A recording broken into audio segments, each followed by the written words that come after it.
I have D.R.E.S.S syndrome, a very severe adverse reaction to medication. It took the hair, it took my skin, my fingernails, my toenails. It almost took my life, honestly. It messed up my confidence. I put myself into that, you disgusting, you ugly. I really had to build up everything that was Kirt again. I really had to look in the mirror and look at certain things. Man, when I looked at myself, I was like, oh my God. It was such a peaceful feel. Like I literally saw me. It was like a full rash. Basically, anywhere you see this, it was where basically it was. It ain't just vitiligo or alopecia. It's D.R.E.S.S syndrome. It's all three wrapped into one. What D.R.E.S.S syndrome stands for is drug reaction with epiphilia to systemic syndrome. I wasn't born with it. It came from taking an acne medication where it basically gave me a rash that covered my entire body. It took the hair, it took my skin, it took my fingernails, it took my toenails. I'm going back and forth to my primary physician, and I was going back and forth to the dermatologist that prescribed me the medicine at the time. The entire time, I was kind of hiding from my mom, so called her, and she showed up to my house. When he made that phone call to me, I said, do you need me to come? And he said, yes, would you please? High school graduation. It was almost like flu symptoms. Weird. You know, he was cold, he was hot, he was feverish. I was so limp. Like my body was just shutting down. Next thing I know, I'm in a hospital bed. The doctor walks in, he's telling me that you're lucky that I've been here because you almost, you could have died. My kidneys were showing signs of failure. My lungs were filled with fluid. And he kept asking, how are you breathing? I almost died, bro.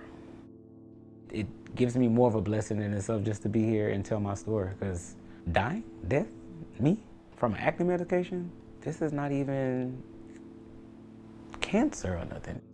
This was right before I shaved it. That was this day. So I was in the mirror kind of just looking at myself. I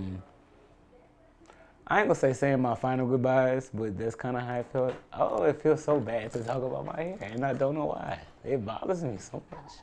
Because you liked your hair. That was your thing. I look like a creature. It messed up my confidence. I put myself into that, you disgusting. You ugly. I was covered up, like long sleeve, track pants. I would have a hoodie on with the cap, and I have the drawstring tied. And we're in the summertime. He would not leave the house.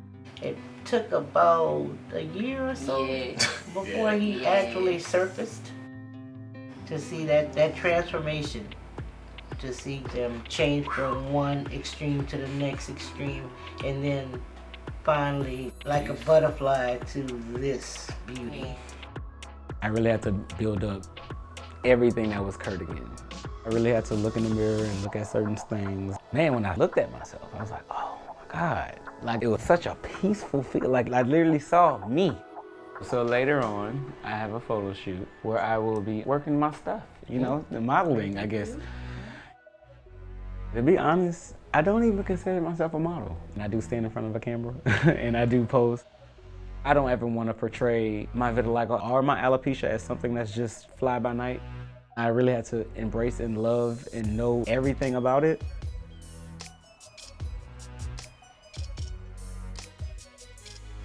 Being an advocate, you still have to model. Like, I'm a walking billboard for some, Like, I can't take this off. It's me.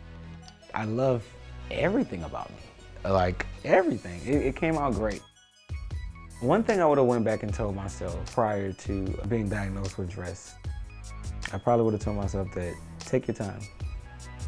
You're gonna be okay.